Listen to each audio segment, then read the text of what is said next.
Thank you. I'm a great honor to have the chance to be the host of this session, especially as everybody know our distinguished speaker, Professor Smith. She is a distinguished professor in our Massey University, and Massey University is a leader of the Maori education. So I think we have a great chance to learn a lot from our Professor Smith, and I think after his presentation, then we will have raise some question for him, and we also can share some our experience with the professors. I think that's a really good chance for us to interactive and also exchange our experience in this session. So I think I would like to save the times and give you more time for our distinguished speaker. So let's welcome our distinguished speaker, Professor Smith. Professor, you can share your PPT with us right now. Okay, thank you. Thank you, Grant Smith. All right. First of all, thank you very much for the invitation to be with you this morning and to share some of the insights that we've been able to uncover in our struggle here in New Zealand. So I need to say at the outset that we don't necessarily have all the answers.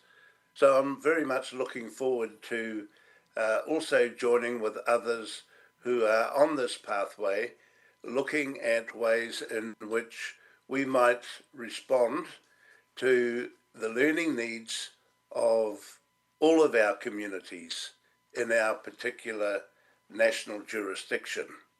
And so just by way of introduction, thank you to President Lee, to the Minister, and to the officials who are oversighting this project for this invitation to be with you. I should also just note that there are some similarities between us in the sense that we share the Pacific Ocean, and as you can see in this diagram, that Taiwan and New Zealand are connected by the ocean. More than that, recent studies have shown that actually in relation to the indigenous communities in Taiwan, there is a strong physical relationship through recent DNA studies. So I should also acknowledge then all my relations in Taiwan.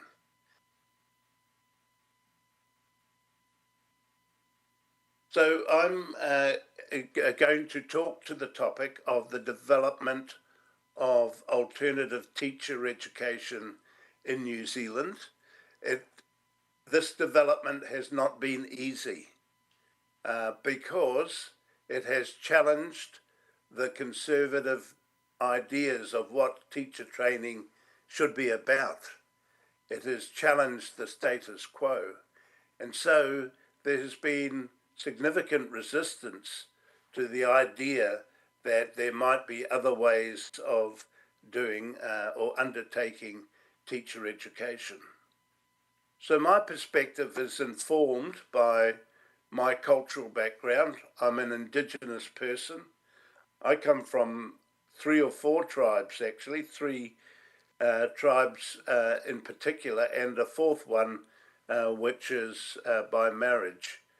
But my main tribe that I belong to is from my father, and that's summarized in this proverb about our tribe, that Titirangi is the mountain, Uawa is our river, Te Rāwhioro is our cultural meeting place or our marae, and Hingangaroa, which is also my name, is one of our significant ancestors. So I want to position myself very much as a tribal person concerned about our cultural identity, our language, knowledge, and culture.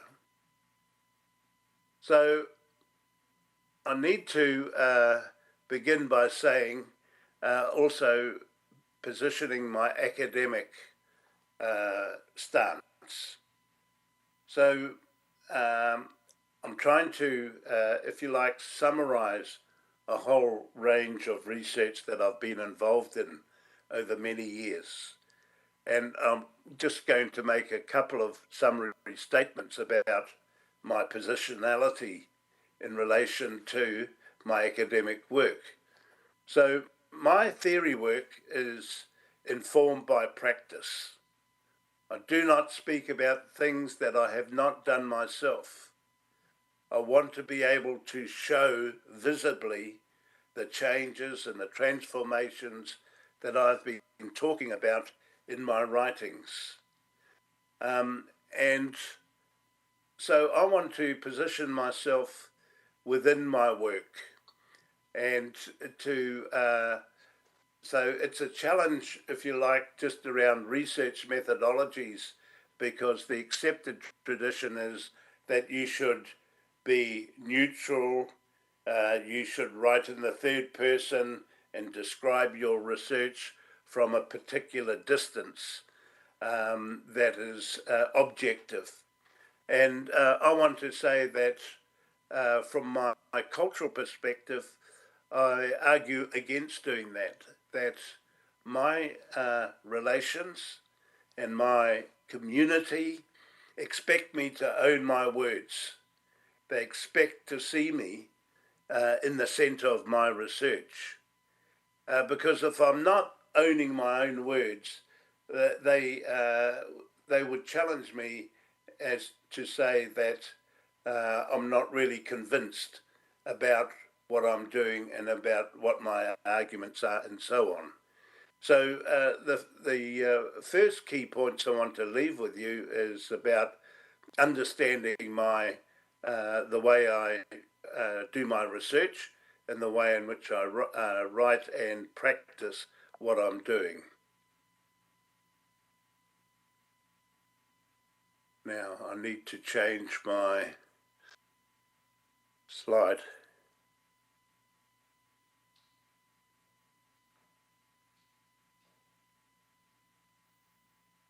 Right. So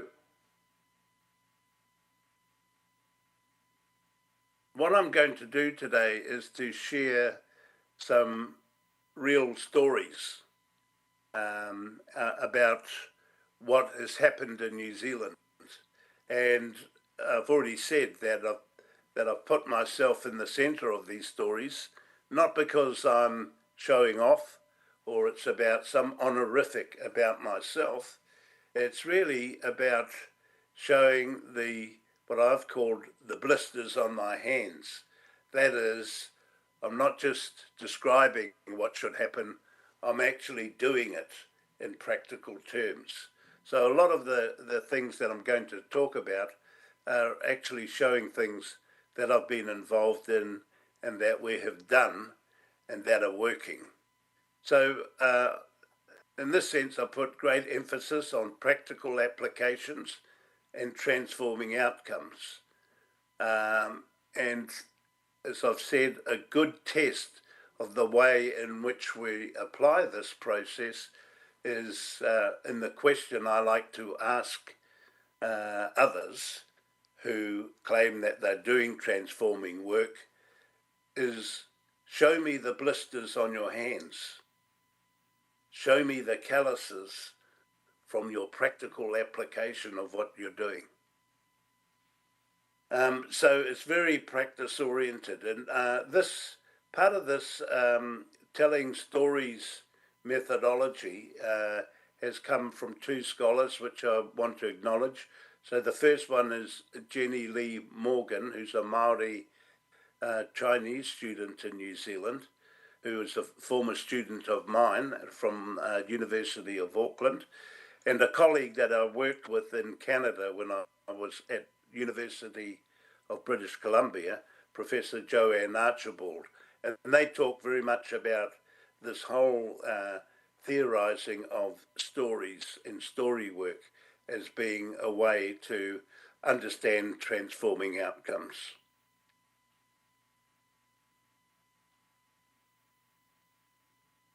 All right, I'm trying to, again, change my slide.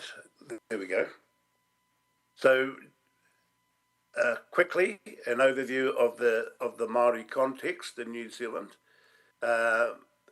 Some 600,000 Maori in the population, which is about 15% of the total New Zealand population.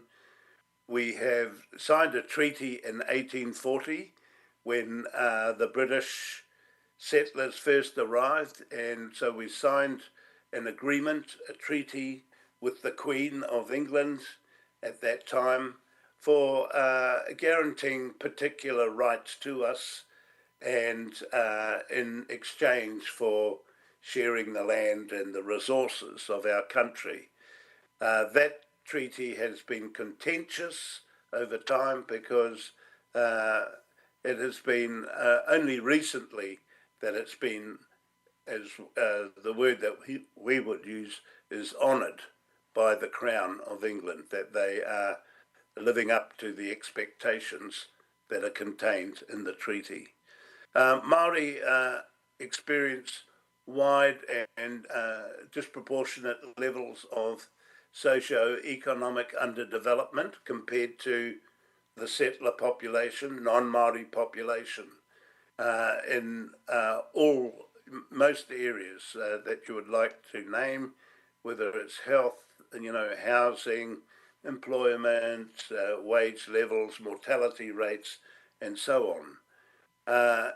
And so one of the things that has motivated change in New Zealand from Maori has been the persistence of this inequality over time. And so Maori themselves have said, we can't keep on doing the same things that are not working, particularly in education. Why is education not delivering for our minority communities in this sense? So in 1981, and I'll explore this a little bit in a bit more detail, there was an education and language revolution undertaken by Maori themselves, which built an alternative education system with preschool language nests. There are currently 480 kura kaupapa Māori, which are elementary schools, 73 of kura kaupapa Māori and 47 kura a iwi, very similar, but have different, slightly different special characteristics.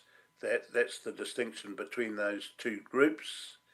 Kura tuarua, which are secondary schools, and these are usually very large. There's 38 of them. These are immersion language schools.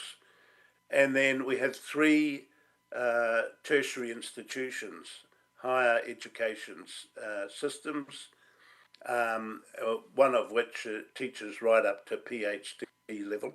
And I'll talk a little bit about that, given that I've also been involved with that as well.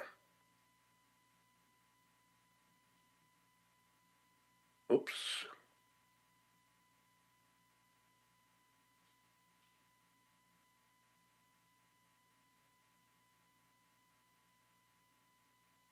So let me make this statement that there's a need for us as Māori to concentrate on the transforming of our underdevelopment, our socio-economic underdevelopment, as I had pointed to, and also our language, knowledge and culture underdevelopment.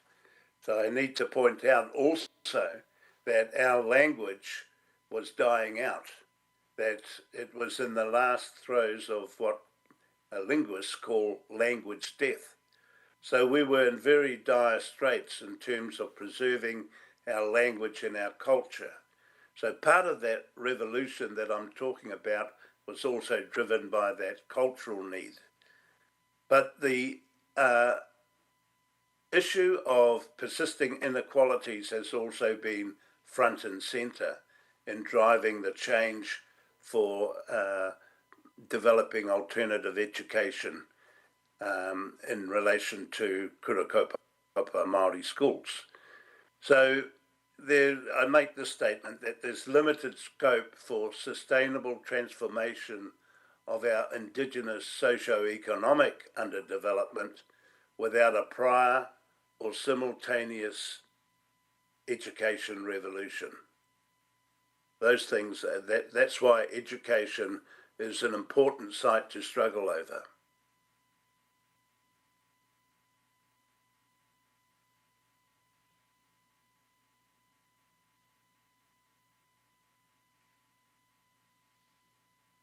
So again, it's a platform statement in New Zealand, and this was driving the reason why we had this revolution, if you like, in education.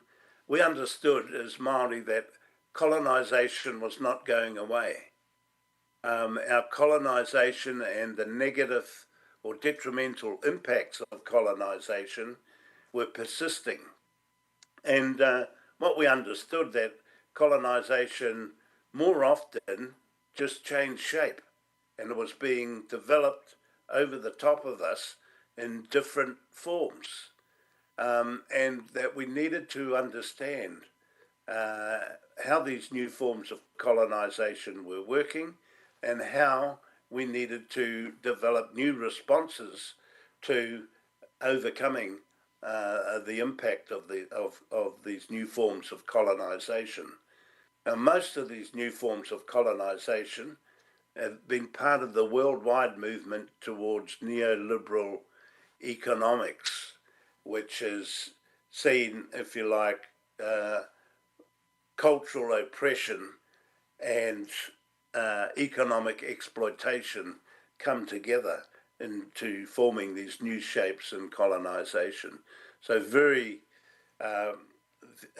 economically reductionist. I'll unlock some of the examples of this as we go, but one key thing is that in the neoliberal economic framework, there is this enormous concentration on what we call the individual, the possessive individual. It's all about me and my development, and the lessening of our collective responsibility to our community more widely and to our extended family ideas and so on. So that's been a point of tension as one of the elements that we've tried to respond to as we've gone through this process.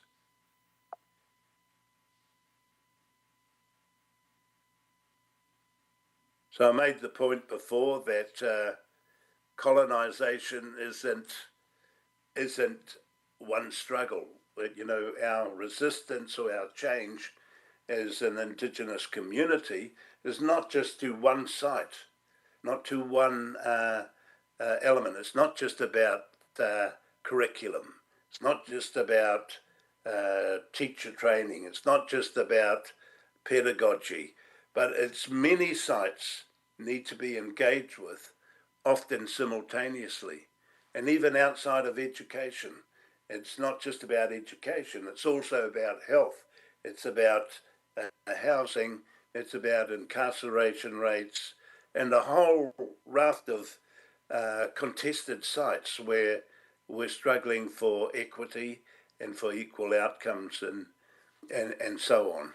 So that idea that colonisation is coming at us in multiple ways, in multiple shapes, often simultaneously, needs to be clearly understood, and it needs to be responded to in the similar way that our resistances need to be similarly positioned to multiple sites, multiple shapes, and often simultaneously.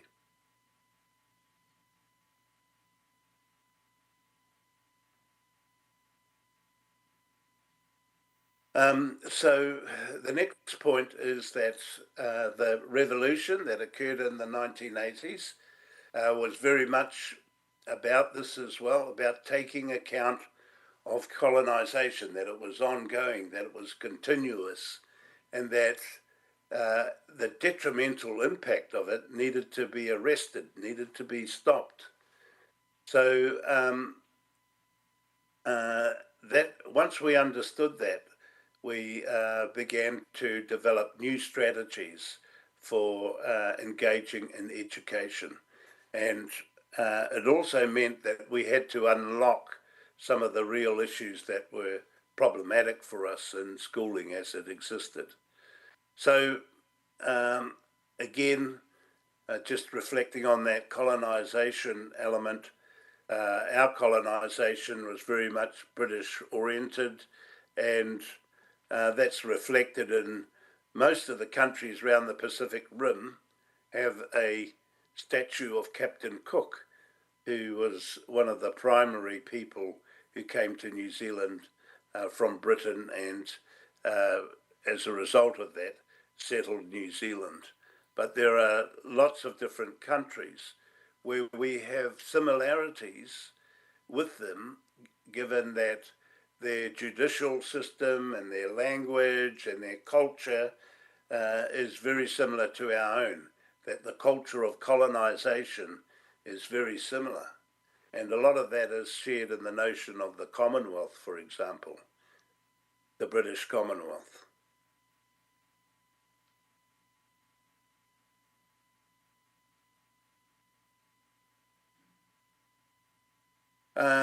So more recently, again, these are stories. I was fortunate to visit Great Britain and to the British Library, to Cambridge University, where artifacts that were gathered up in these early voyages of discovery by Captain Cook and others are stored. They're kept overseas, and they're actually very important heirlooms that belong to our tribe. So the other point about Captain Cook's arrival was that on board his ship were scientists, and the scientists came and they were busy mapping New Zealand's coastline. They were busy collecting samples of plants, and they were also naming different places. And of course, this act was, they were naming a lot of our places and our cultural items and plants, fauna and flora with English names.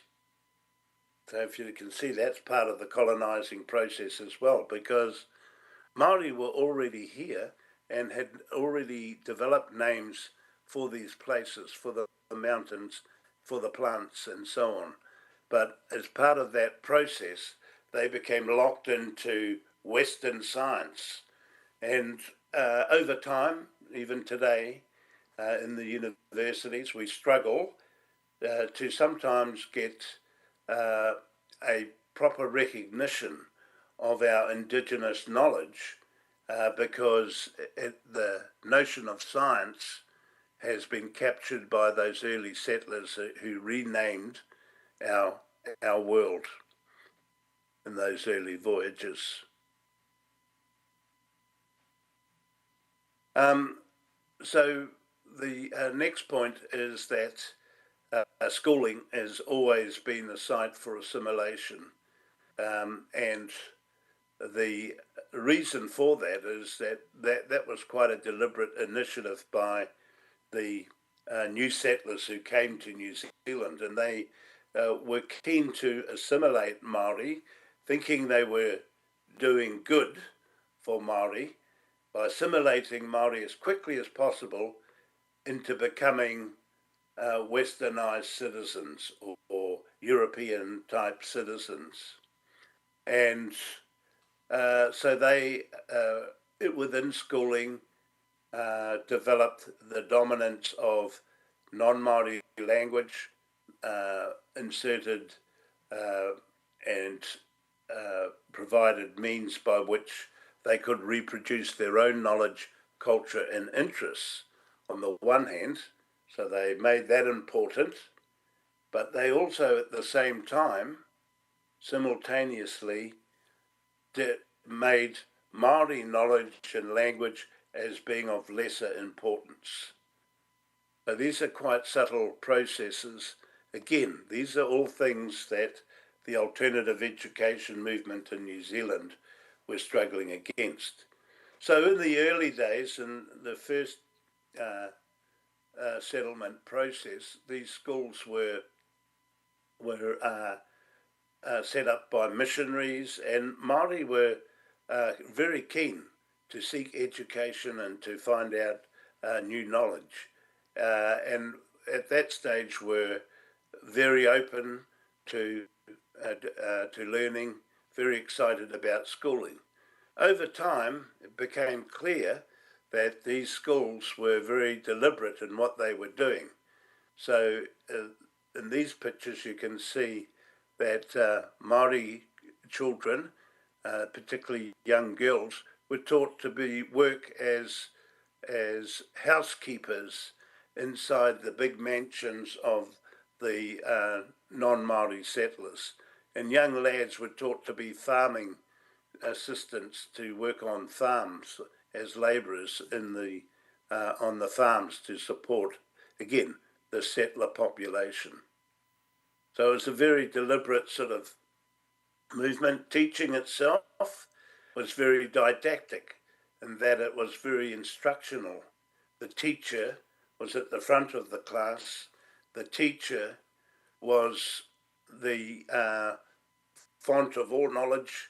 The teacher said, this is what you need to know, and everyone needs to reproduce this knowledge exactly, as you can see in those drawings of the fish. And this is very much like as Dickens had pointed out in some of his novels, where teaching Thomas Gradgrind's description of this is a horse, and everyone had to repeat exactly what a horse was. So the individualistic sort of excitement, if you like, for individual learners was taken out of schooling, and children were expected to learn by numbers, very rote style of learning, very templated style of learning. These two pictures, so again, talking about my own stories here, this is where my grandmother went to school, and these are pictures of her in her schools, and then also my mother's school.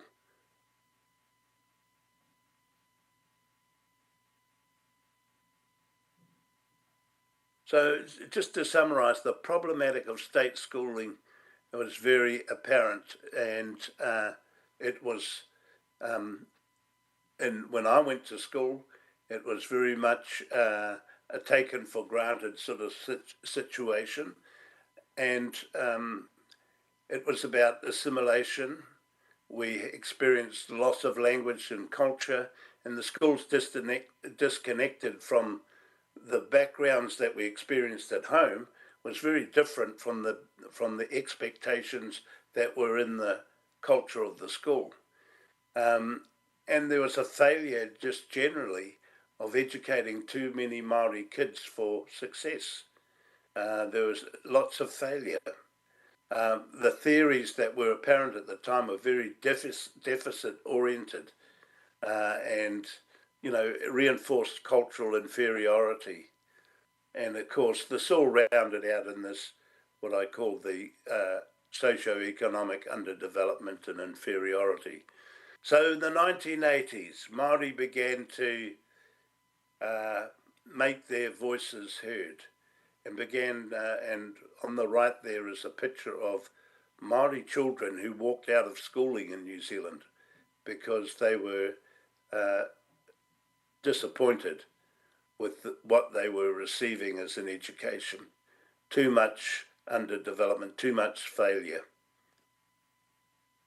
So there was a need to, at that time, it was thought, we needed to do something about it. And quite frankly, the disappointment was that the system could not make the changes themselves, that the community felt that we have to do it ourselves, that Maori have to get up and make the changes, that we can't do the same old things that are not working, that we need to undertake a new educational journey and we need to take action for ourselves. And that's what happened. So in 1981,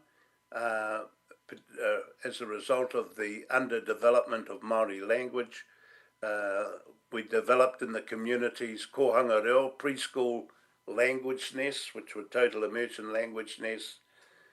And then we went on to build elementary schools, secondary schools, teacher training, and then higher education responses.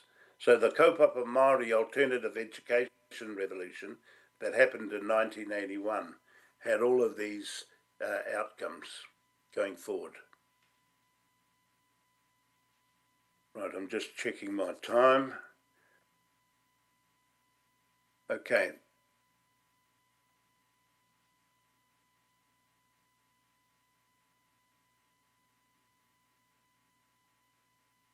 Am I going backwards?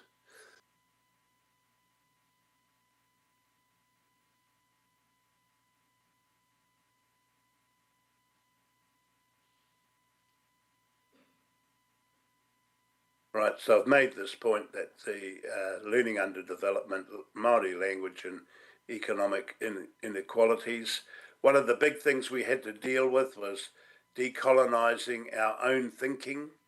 Again, the geography of New Zealand in English language is very different from the geography, the same geography, is very different when you express it through our Maori language.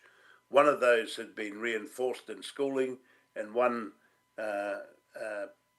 way of thinking had been diminished. We had to overcome deficit theorising in schooling because that was the sort of major policy settlement. So the idea here with deficit theory was there's something wrong with Maori, there's something wrong with their culture, there's something wrong with their family way of living, and if you add all of those things together with their language, poor language, it leads to low incomes and low status, and all of this sort of feeds into a cumulative cycle of deprivation. And what needed to change was that we didn't need to be seen as deficit, we needed to be seen positively. So then we moved, there was also more latterly what we call self-esteem theory, which is about where education said, if we put a bit of, a cultural element into our classrooms and put pictures on the wall, we say kia ora in the morning, we bring a Maori elder in to talk about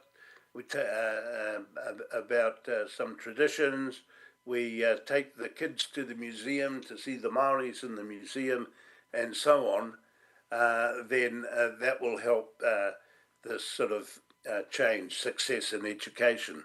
But where this falls down is when we get right down to that last column there, which says where learning is more likely to occur. If we ask the question, well, what learning? And the answer usually is we do all of these cultural nice things in order to help the same old program go down. So in a sense, self-esteem theory was sort of cultural additive programs to create a sugar-coated candy so that education could... Now, for some reason, I'm going backwards. We moved on from there. This is the 1981 revolution to the transforming alternative school models where Maori communities walked out of schools and started to build their own structures, their own schooling responses. And that transforming theory, if you like, is shown in this slide here, which are what I call the 5 tests of the effectiveness of a kaupapa Māori transforming approach, because all of these alternative schools were called the kaupapa Māori approach. Positionality, you needed to have a critical view of what was really going wrong, some critical politics, and understand that. Need to change not just people's behaviour, but also the structures, which is about policy, economics, and other big societal structures also need to be aligned with the change. Praxis is continual review of what we were doing, and transforming is the prize. Eyes on the prize all the time with the question, well, what is changing as a result of what we're doing? I'm just going to race through some of these because I want to get to the end bit. The kaupapa Māori learning values, just quickly, knowledge belongs to all. Every child has a contribution to make. The group is as good as its least able member. All knowledge goes into the centre and everyone shares the knowledge equally. More experienced learners help the less experienced. Extended family values are important. All right, so one of my research projects was to look at why parents selected these alternative options, and once I'd aggregated all the answers, this is what they came up with. They wanted more control over the education of their children, that's number one. Number two, they wanted cultural aspirations. They wanted their language, knowledge, and culture to be looked after and positively reinforced.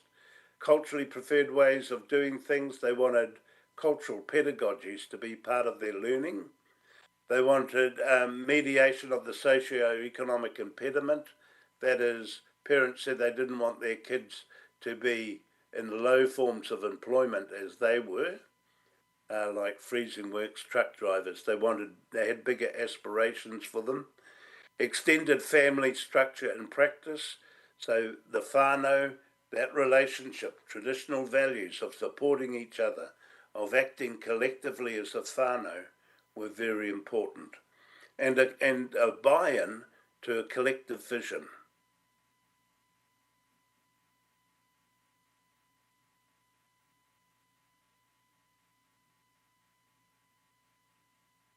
Right, so a key strategy was harnessing the energy and in fact the social capital that's embedded in our relationships as an extended family. Oops.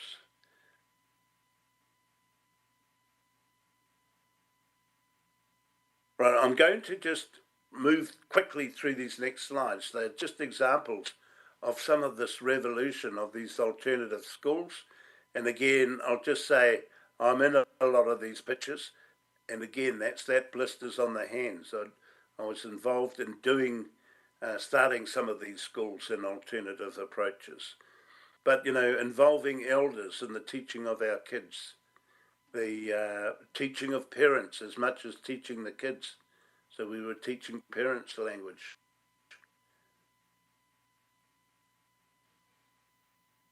Kids still needed to participate in the world curriculum. Our kids want to be part of the world, so it's not just being, if you like, within our own cultural world, but in the international world as much as having the skills to be able to operate culturally. That picture on the right is tuakana, older kids helping the younger kids. Our traditional ways of learning, we also co-opted, when we had to, because we needed to teach writing and so on.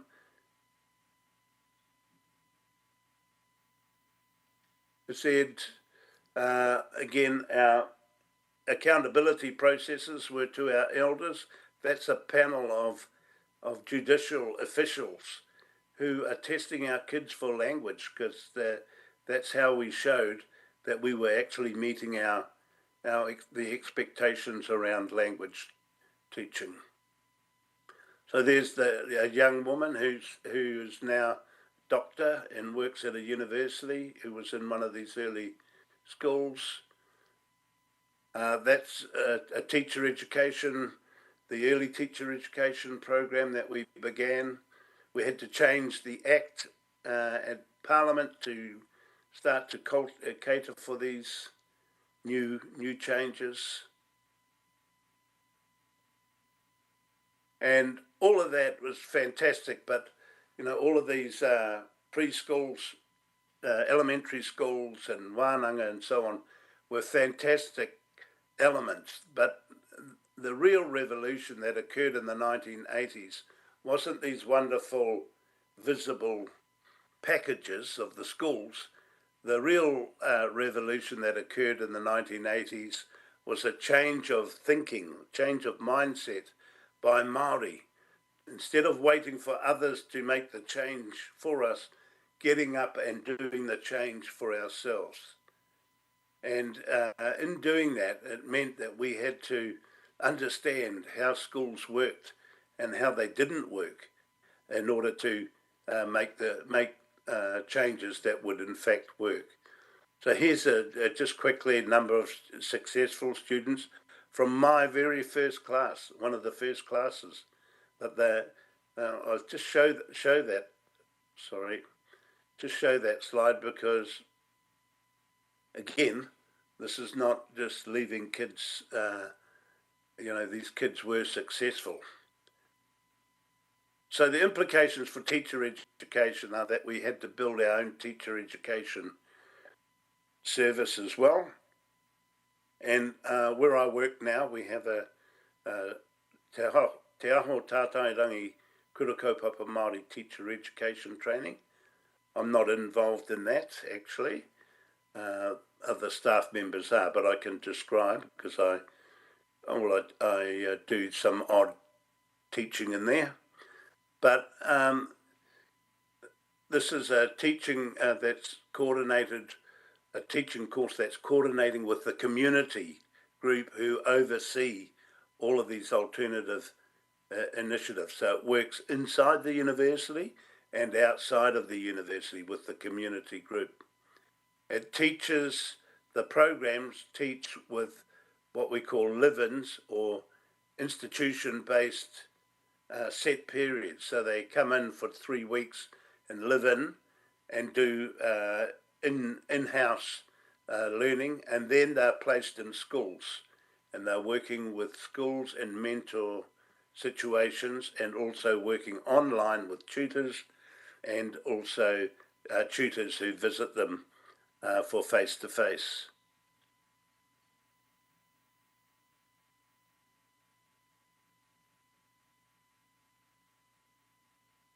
So the 10 key points re the kaupapa Māori teacher education is that teachers who've been trained in the conventional system are often problematic. They often require to be retrained and decolonised, and they need to be repositioned for this whole different expectation and context. The second point is that there are often difficulties getting funding from government to train Indigenous teachers in the alternative approach. So it makes it very awkward about long-term planning for the development of these teachers when our funding is sort of drip-fed along the way and not given and guaranteed for long periods. Also, funding can often create divide and rule between different teacher training programs, as we are all competing for a very small budget source. And so we end up, if you like, cutting each other's throats. And I'm a bit cynical, and I wonder if that's actually a deliberate move. The funding of mainstream teacher education is more assured.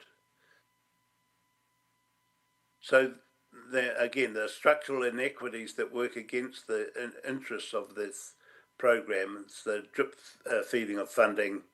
Government give out scholarships to other programs, but not to the alternatives. Governments keep trying to repackage kura kaupapa Māori back into a one-size-fits-all teacher education program, and we know that doesn't work. And the key thing is that the kura kaupapa Māori teacher alternative is not just focused on language revitalisation, but it's also focused on a wider, broader learning intervention that's necessary for Māori.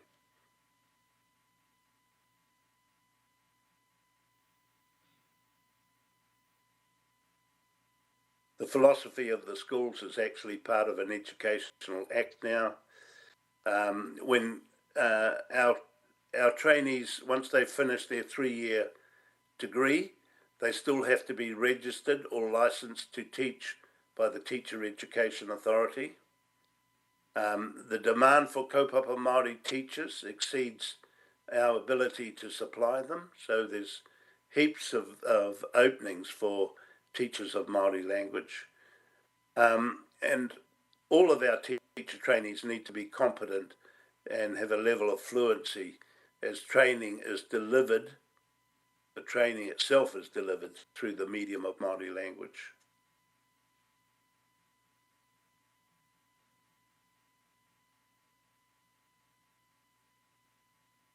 So our teacher education program is the only university-based program in New Zealand. There's 2 other community-oriented programs, but I would say ours is the biggest program at the moment, most effective. The Taho Matua is the education philosophy that's been enacted in Parliament, and it's a learning philosophy which distinguishes the kaupapa Māori approach. So we have our own philosophy of education, if you like.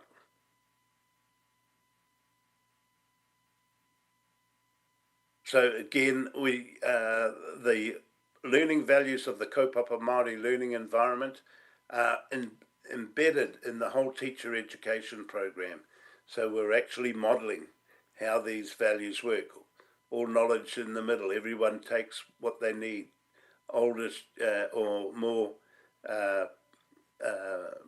successful students help slower students and so on. Everyone helps each other. Everyone gets a turn, positive reinforcement, and so on. The extended family values as part of the grouping.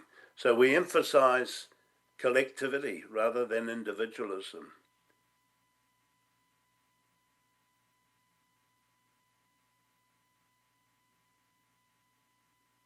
Right, so the 5 tests of the validity of a kaupapa Māori approach, and I mentioned this earlier, is positionality, that we need to understand, what we're doing, why we're doing it. We need to have critical understandings. That is, we need to be able to have a critical literacy that can read what is going wrong in order to come up with the right answers. So a lot of our criticality comes from Western thinkers who for example, Gramsci's notion of hegemony, which is an idea that where people take on board thinking that may in fact be detrimental to their own existence. And they believe that thinking as common sense, as a common sense good, even though it is harmful. For example, a lot of Maori parents in the 1950s believed that learning Maori language was a waste of time. We needed to learn English. And of course, that is a good example of a hegemony, where actually we were participating in forming our own loss of language. That kind of criticality needs to be brought into how we structure what we're doing in order to ensure that we make good decisions about getting things right. The structuralist and cultural differentiation, again, it's not just about changing people, not just about racism, not just about people's behaviours. It's also about the structures in society that need to be aligned and challenged and so on. So that's about power relations, social and economic relations. They need to be thought about in the way in which we're dealing, trying to make a successful outcome. Praxis, continual process of improvement.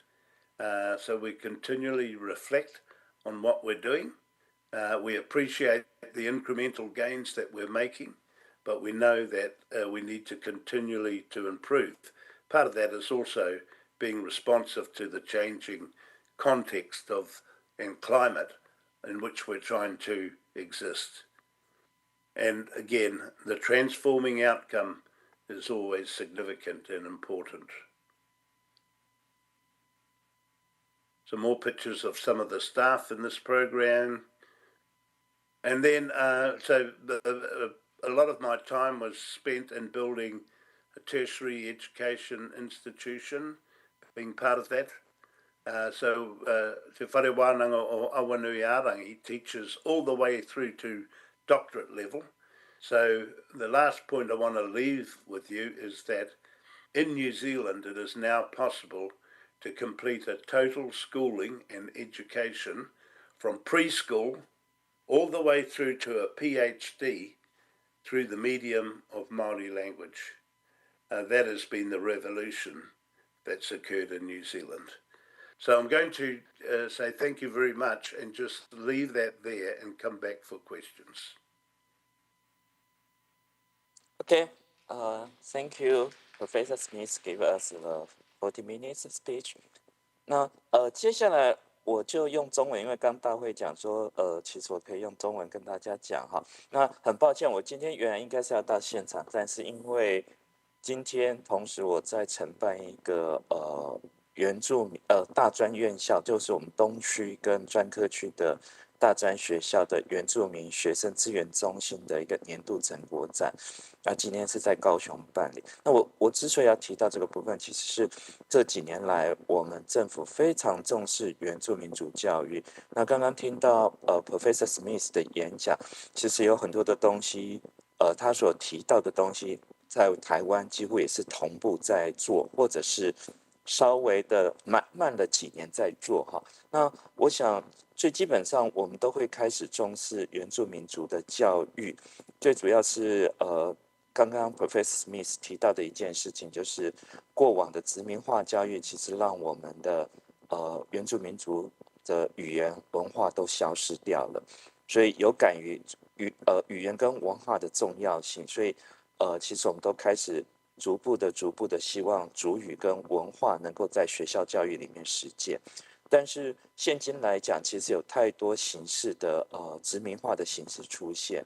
以兰屿地区为例，在20年前里面来讲的20多年前，我们在兰屿的时候，其实小朋友还可以使用他的族语，但20年之后，其实国家已经开放了，但是他的族语却消失得很快。最主要原因就是我们的媒体，还有我们的观光客，大量的入侵之后，其实对文化的贬义的过程中，其实也会造成我们原住民族的孩子对自己的语言跟文化，没有那么多的认同。所以在这个纽西兰有一个很重要的运动，就是在去殖民化运动的过程中，在教育的改革之中或教育的革命之中，他们非常强调的就是去殖民化。或者去殖民化的部分，很重要的部分是来自于他们有毛利人有共同的思维，愿意这样子做。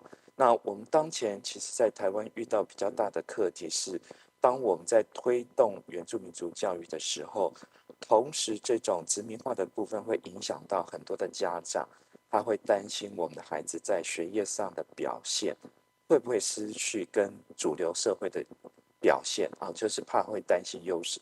所以这个殖民化的问题，确实是我们所有在教育里面人都需要注意的。那刚刚 Professor Smith 提到的，大概在1980年的时候，毛利人开始有了自己的学校，建立了毛利族语学校。那我们国家其实是在1987年解严之后开始有的元运，其实也在同一个时期。那当他刚刚有提到，在1997年他提到一个重要宣言的时候，其实我们国家在1998年也有一个很重要的一大步，就是我们推动了应该算是世界上少见的原住民族教育法，透过法律来保障我们的原住民族学生。OK， 那在这个过程之中，其实我觉得Professor Smith 提供了一个非常重要的概念给我们，就是当我们在推动原住民族实验教育的时候，我们在形式上非常的重视语言跟文化，但Smith 刚刚提到的一个部分 ，Professor Smith 提到一个很重要的部分是 self-esteem， 就是学生自我认同的部分要怎么被启发激励。我想这是我们在这个课题里面必须注意到的部分。然后他也提到了各类型的教育的部分哈。那其实台湾在原住民族委员会的一个积极努力之下，我们也推动了像纽西兰一样拥有的族语教保人员，曾经是族语幼儿园，好，那也有在推动这个部分，希望族语能够从家庭，从幼儿时期就开始。那刚刚Professor Smith 也提到了另外一个部分，就是他们必须重新训练老师，因为多数的过去的老师，他接受的都是一个殖民化的教育，他对语言文化其实是不熟悉。那对应到我们现在教育部师议司里面来讲，他已经要求了，定了全国的所有的国中小学校的老师们，在未来几年都必须要去接受一个原住民族文化次专长的12学分的课程。所以也就是说，纽西兰在走的很多事情，其实我们国家教育部或者是原民会都有注意到，也都有采取行动了。那目前来讲，他刚刚有提到的一个部分，师资培育的部分，提到那个流利毛利语的训练，让老师可以用毛利语来在课堂里面上课等等部分。那目前我们国内确实也有在做国小族语师资的培育计划。那以台东大学为例，我们现在有全国唯一的中等学程的师资培育计划，但这里面都有一个很大的问题，就是我们其实学生的族语流利程度非常的不如我们的预期，所以我觉得毛利它这个应该是说纽西兰毛利教育里面有一个很重要的部分，就是它是逐步的奠基，从幼儿开始到小学、国中。到高中到大学，它逐步的奠基起来之后，其实进入到大学的这些毛利学生，他的族语基本上都是流利的。相对来讲，我们现在在大学所收到的很多原住民学生，他甚至族语连最基本的族语能力也都没有。这确实是我们在做整个实验教育或者在做原住民族教育里面要非常审慎思考的部分，如何让族语这个重新复振，让我们的原住民学生能够说流利的族语。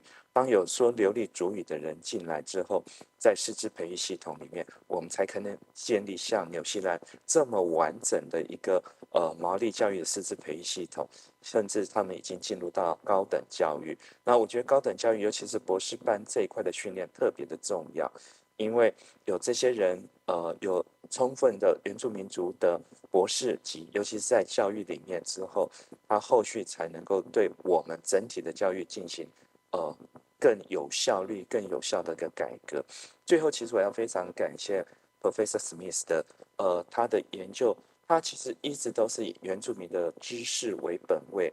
那我也阅读到他在我们 COVID-19 的疫情过程之中，他用他的行动力，还有他的一个政治的敏感度部分，他用传统的原住民社会的一个所谓共享共好的部分，透过一个社群的关系，去避免在政府没办法触及到的地区，能够做有效的防疫的一个部分。我想Professor Smith 真的是一个非常有实践力、行动力的，那他种种的研究都值得我们非常的参考啊，还有就是让我们可以行事的。那以上是我先做他的整个演讲的内容的一个综整，提供我们所有的听众观众一个大概一个梗概了解，就是我们台湾其实也做了很多的事情，只是在成效上，因为我们的族群毕竟比纽西兰多太多了，所以在一个成效上可能没办法如纽西兰那么有成效。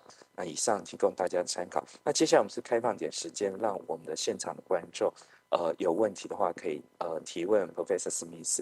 你的提问不用担心，中文、英文都可以，因为我们有同步翻译给Professor Smith。OK， 那我现在就把时间开放给现场观众，看看可不可以有1、2个问题、2、3个问题，请教我们Professor Smith。那肯定要麻烦现场的主持人协助我喽。现场有一位。我就用中英文一起跟大家讲。大家好，Hello, Professor Smith, and also the professors right here, and everybody. Thank you. My name is Mike Shannon from University of Illinois. So very happy to be here. So I would like to be the first penguin to dive into the question for everybody. So I would like to thank you for your hard work in terms of like decolonizing, and I would like to. I think I was very impressed by the self-esteem theory that you empower your students, especially in the indigenous people around, and also the changing of the becoming proactive in terms of making changes for ourselves. I think that's very important and impressive as well for me in terms of my perspective. So I would like to, in terms of the policy side, so we have the kind of the impression of top down and bottom up, and I would like to especially focus on during the pandemic, do we have any kind of grassroots movement that for the local NGOs or NPOs on the ground to facilitate those kind of the immersory schools, because they might not have the kind of internet access or technology division, that kind of stuff. So I would like to see what's going on the ground, and would you like to elaborate about that? Thank you, appreciate it. Right, so in our community, and this was pointed out earlier, that our government response was unable to reach our communities of interest. They did not have the connectedness, the language, they did not know where they lived, and particularly our elders, and so a lot of that work fell to our own tribal groups. And I think that was very successful in the way that worked, but the idea of us operating as an extended family is the idea here, that as in any family, you have responsibilities to look after your elders, you have responsibilities to look after the young ones. And those kinds of philosophies were very helpful in helping keep a lot of our people safe from the reach of COVID. But also those who did suffer, they were delivered food. There was, from the communities themselves, they kept an eye out and a supportive outreach to those who needed it. So those concepts are the same things that I'm talking about that we've tried to embed in our new education revolution inside the schools and so on. That's the power of our extended family. That's what I called social capital. And by that I meant that they're not paid for. They're just things that we do because of our cultural propensity. And they're things that actually the government would employ somebody to do it, and so they're funding, and if it's not funded, it's not done. But in our cultural world, the expectation is that you do it. And in many ways, that's the approach with education as well, is that we're not waiting for funding, and if things need to be done, the expectation of our responsibility to our extended families, to our community of interest is there, and you do it. So there is a parallel there. I would like to just say about the self-esteem theory that I'm very cautious about it. It's not the answer on its own. So self-esteem making learners feel good about education. But I want to, again, reinforce the point I was making about self-esteem theory, is that the real question comes when you ask, well, what learning are these kids learning? And usually we're just doing cultural support and make kids feel nice and comfortable and happy, but we're still putting the same colonizing, assimilating education in their heads. That's the part that I think. So, yes, we need to be, if I'm generous, be open to self-esteem theory as being an important part, but it's really not the part that's worked well in New Zealand. So where we moved to was to put accent or emphasis on transforming outcomes. So what are the outcomes that actually change our lives?